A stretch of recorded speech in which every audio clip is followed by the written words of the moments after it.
Hola, soy Pablo Velasco Bertolotto, ilustrador especializado en el uso de rotuladores. A continuación te mostraré un tutorial sobre el funcionamiento de la luz.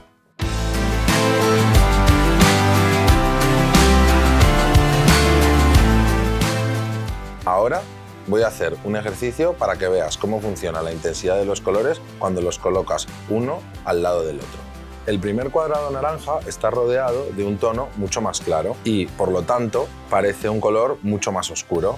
En cambio, en el segundo ejemplo está rodeado de un cuadrado mucho más oscuro, de un tono marrón casi negro. Por lo tanto, el cuadrado naranja rodeado del rectángulo marrón oscuro parece mucho más brillante. Esto nos demuestra que la intensidad de los colores solo es con respecto al color que tienen al lado. Ahora te voy a dar unas nociones de la teoría académica del color. En la teoría clásica se dice que los colores fríos se deben utilizar para las sombras y los colores cálidos para las luces. A veces, cuando queremos representar algo de la realidad o de alguna fotografía, es difícil ver tonos fríos en las sombras. Pero si tú, en tus ilustraciones, ya sean retratos o de cualquier tipo, lo aplicas, verás que funciona muy bien. Como ves, en la representación de esta cabeza, si alguien te preguntase en qué lugar incide la luz y en qué lugar está la sombra, tú le indicarías rápidamente que la sombra es el lugar azulado y la luz es el lugar donde está el amarillo. De esta manera, cada vez que quieras representar unas luces y unas sombras, si utilizas en la base de las sombras tonos azulados, te va a funcionar mucho mejor el efecto de luz y sombra.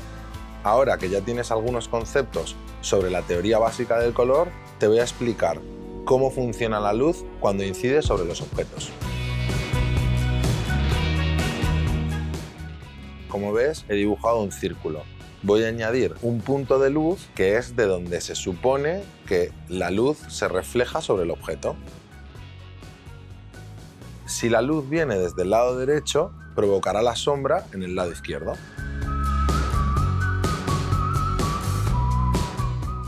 El punto más luminoso estará en el lado más próximo a la luz.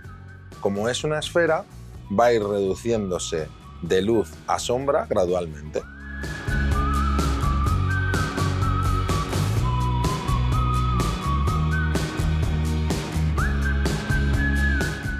Esta luz, a su vez, provocará que el objeto haga una sombra.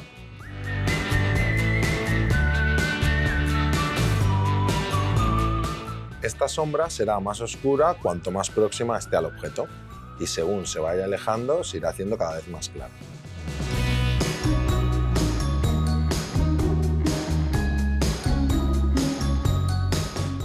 Aún así, la luz rebotará sobre la superficie donde esté apoyado el objeto y esta rebotará sobre el lado de sombra. Por lo tanto, el lado que está a la izquierda de la esfera será un poquito más brillante y un poquito más luminoso que donde está el resto de la sombra.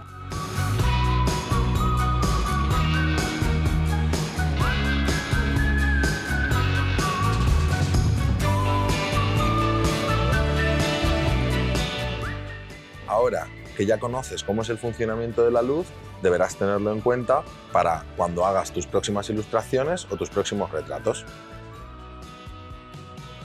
Espero que hayas disfrutado y aprendido mucho con estos consejos. Si te ha gustado el contenido, suscríbete. Y si quieres aprender más conmigo, te invito a que veas mi curso online. El enlace está en la descripción.